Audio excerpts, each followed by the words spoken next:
خاصة وسط الميدان كنا كنتوقعوا يكون بعناصر أكثر، فإذا به مشى في هذا المتوالي ديال أن لاعب وبديله، بمعنى 6 ديال اللاعبين، لاعب استرجاعي ومن يعوضه، ولاعب ديال البناء ومن يعوضه، ولاعب ديال لي ترانزيسيون ومن يعوضه. خاصة هذا فيه جوج.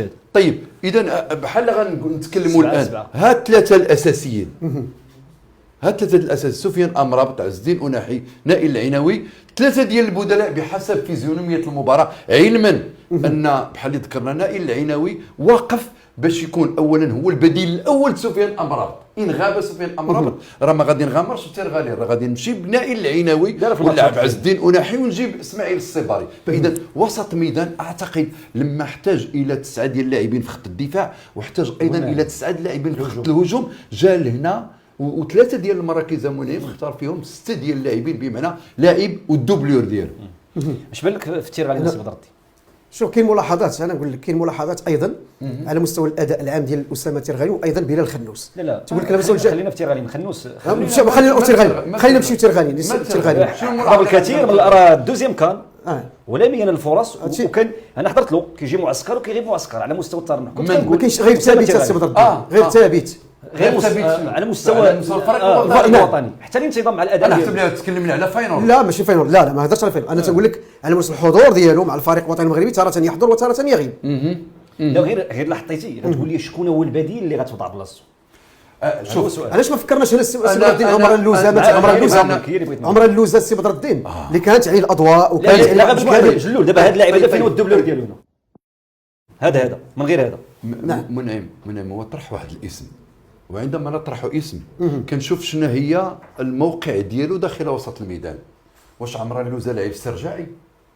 عمر اللوزه لاعب بناء. يعني الا جيتي نضحي بشي لاعب من هاد اللاعبين باش ندخل عمر اللوزه، ولا بدات تقبلها انت غنقبلها حتى انا، يعني غنجيب عمر اللوزه وضحي ببلال الخنوس. بلال الخنوس كان مع الفريق الوطني المغربي، يمكنش دابا كان تيرغالين عنده دور لاعب استرجاعي، يعني تيرغالين كنشوف فيه البديل سفيان امرابط.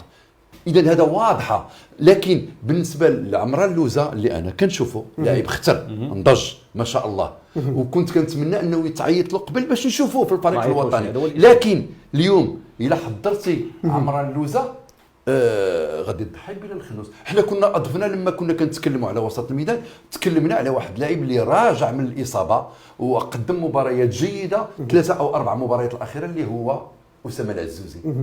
قلنا تكلمنا عليه في وسط الميدان، لكن اختار وليد 6 ديال اللاعبين، راه تم التضحيه. سي بدر الدين انت دابا في الكان غتلعب بجوج ديال اللاعبات ديال ارتكاز جميع المباريات؟ لا ما غيكونوش جوج لاعبين ارتكاز. فين هما جوج لاعبين مثلا؟ انا نقدر نلعب هاد الثالث. اي فين هما لاعبين؟ حيت هذا لا غاب ليا ما نحتاجش انا هذا، غنلعب هذا بلاصتو نلعبها مع الزامبي. ولكن هذا غادي قد يكون بديل ديال هذا.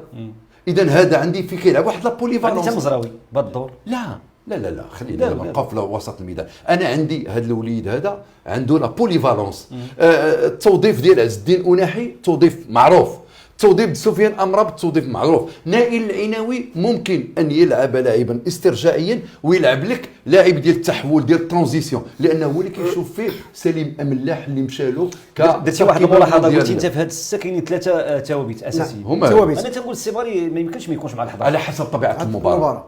طبيعه المباراه على حسب الموسم اللي داير هذا السيد.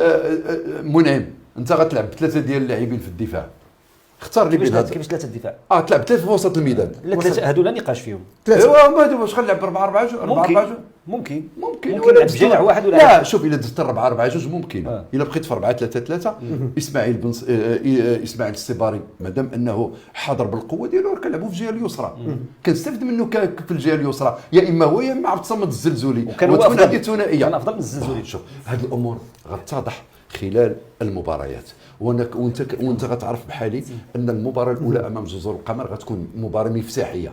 وايضا السي بدر الدين في ذيك الجهه تما بلاصه السي كيلعب ايضا الياس بن الصغير. طبعا كيلعب الياس بن الصغير راه جربوا يلعب وراء المهاجمين، ملي كيلعب يعني في وسط الميدان وكيلعب ايضا في الجهه اليسرى، كيجمع الوظيفتين معا وهو تيثيق به. ولو ان الياس بن الصغير كيمر بواحد المرحله صعبه جدا، مؤخرا عاد عطاه المدرب واحد 20 دقيقه لعبها.